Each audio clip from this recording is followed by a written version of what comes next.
Welcome to seasonbuds. நம்ம கூட இன்றைக்கி இருக்கிறது வேம்பு. ஸோ இவங்களும் வந்துட்டு பார்த்தீங்கன்னா ஒரு ஸ்கூல் டீச்சர்.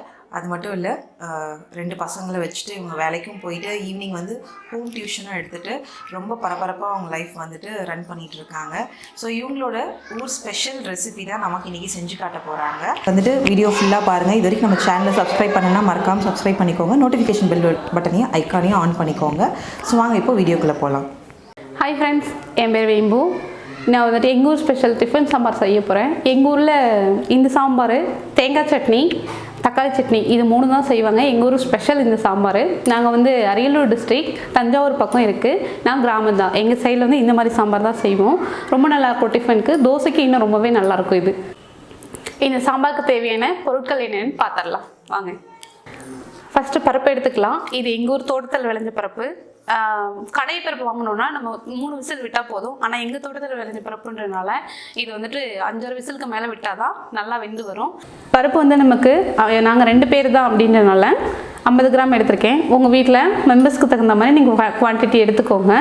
இந்த சாம்பாருக்கு நம்ம அதிகமாக பருப்பு சேர்க்கணுங்கிறது இல்லை. ஏன்னா லாஸ்ட்டில் நம்ம வந்துட்டு மெயின் இன்க்ரீடியன்ட் சேர்ப்போம். அதனால் இது கொஞ்சமாக எடுத்தால் போதும். உருளைக்கிழங்கு, தக்காளி, சின்ன வெங்காயம், பச்சை மிளகாய், கருவேப்பிலை.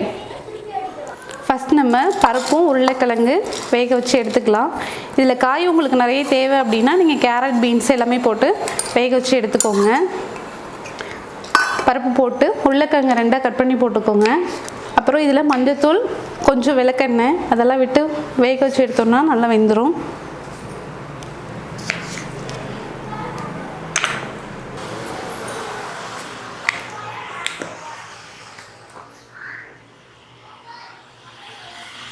விளக்கெண்ணெய் விட்டோம்னா நல்லா வெந்து வரும்.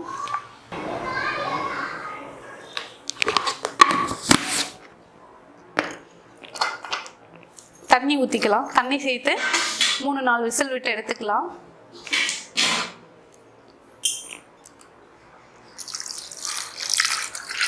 தேவையான அளவு தண்ணி ஊற்றிக்கோங்க.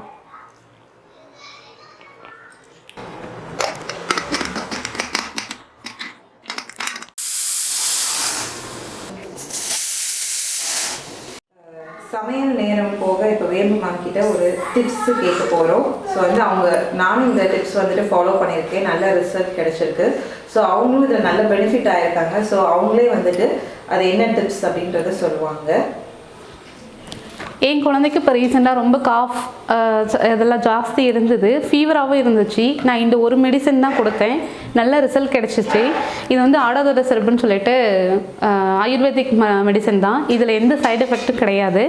இதை கொடுத்தோம்னா காஃப்க்கு ரொம்ப யூஸ்ஃபுல்லாக இருக்குது. காஃப் கொஞ்சம் குறையும். நைட்டு கொடுக்கும்போது குழந்தைங்களுக்கு நைட்டு காஃபே இல்லாமல் நல்லா தூங்கி ஃப்ரெஷ்ஷாக எழுந்திருப்பாங்க. இதில் எந்த சைடு எஃபெக்ட் கிடையாது. ஃபீவருக்கு நல்லா கேட்கும்.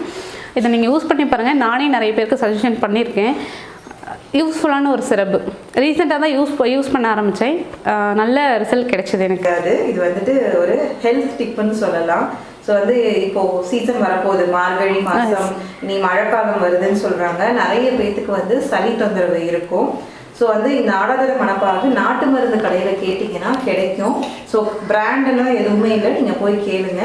ஸோ வந்து உங்களுக்கு எந்த பிராண்டு கிடைக்குதோ அதில் வந்துட்டு நீங்கள் வந்து உங்கள் குழந்தைங்களுக்கு அதில் கொடுத்துருப்பாங்க எப்படி கொடுக்கணும்னு சொல்லிட்டு அந்த மாதிரி கொடுங்க.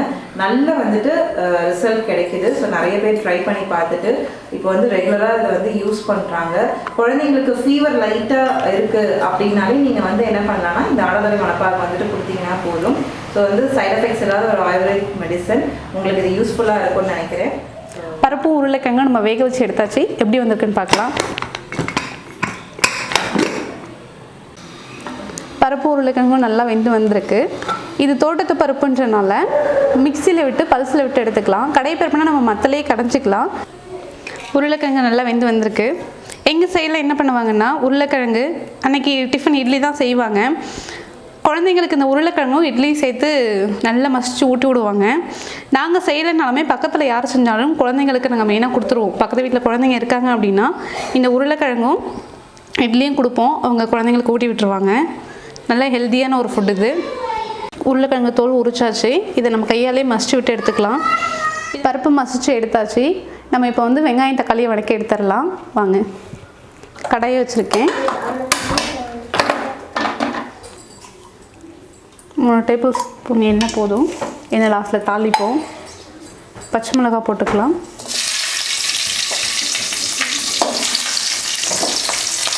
கருவேப்பிலை போட்டுக்கலாம். ஒவ்வொரு ஏரியாலையும் ஒவ்வொரு மாதிரி வைப்பாங்க. இது எங்கள் ஊர் ஸ்பெஷல். எங்கள் ஏரியாவில் நாங்கள் இப்படி தான் வைப்போம். சின்ன வெங்காயம் சேர்த்துக்கலாம். சின்ன வெங்காயம் நல்லா வதங்கணும்.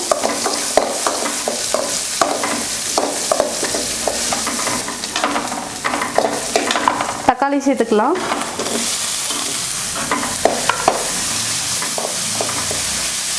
தக்காளி நல்லா வெந்து வரதுக்காக கொஞ்சம் உப்பு சேர்த்துக்கலாம்.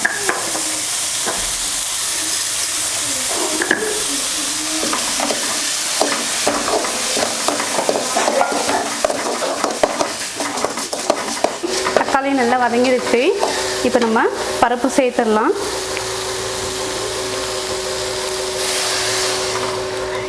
பருப்பு சேர்த்துட்டு பருப்பு வேக வச்சு தண்ணி இருக்கும், அதையும் நம்ம வேஸ்ட் பண்ண வேண்டாம். அதையும் இதில் நல்லா சேர்த்துக்கலாம். இந்த சாம்பார் நம்ம தண்ணி மாதிரியே வச்சுக்கலாம்.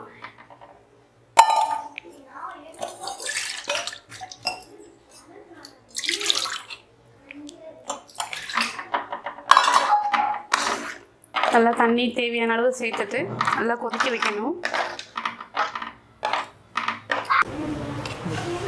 உருளைக்கிழங்கையும் நம்ம சேர்த்து எடுத்துக்கலாம்.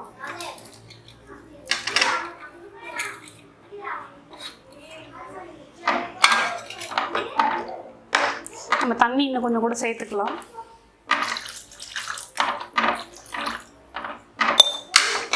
தேவையான அளவு உப்பு போட்டுக்கலாம்.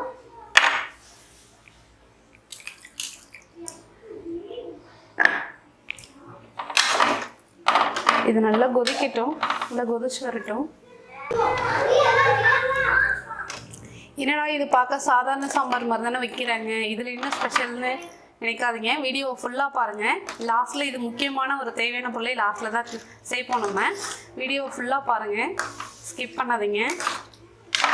எங்கள் ஊர் ஸ்பெஷல். நல்ல கொதி வந்துருச்சு.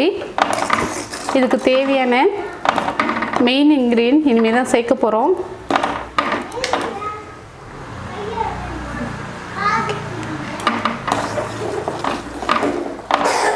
இது என்ன அப்படின்னா இட்லி மாவு. இட்லி மாவு தான். இதில் நம்ம ஒரு அரை கரண்டி எடுத்து அதில் கொஞ்சம் தண்ணி சேர்த்து கரைச்சி சாம்பாரில் சேர்த்துக்கிறோம். நல்லா டேஸ்ட்டாக இருக்கும். என்னடா இதை ஊற்றுறாங்கன்னு நினைக்காதீங்க, ரொம்ப டேஸ்ட்டாக இருக்கும் இந்த சாம்பார். கடையை சாம்பார் மாதிரியே நல்லா டேஸ்ட்டாக இருக்கும்.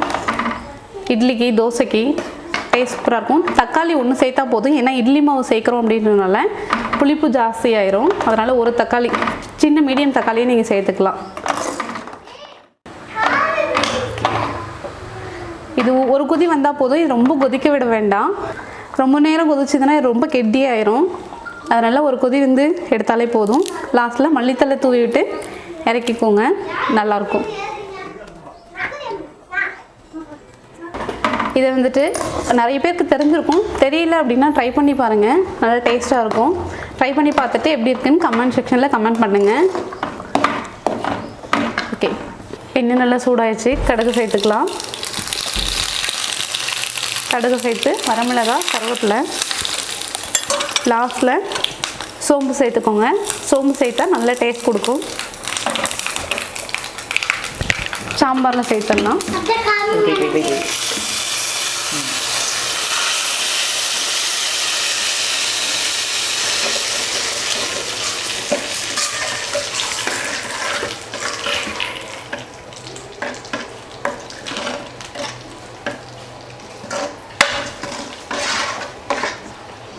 சாம்பார் ரெடி ஆயிடுச்சு. பவுலுக்கு ட்ரான்ஸ்ஃபர் பண்ணிடலாம்.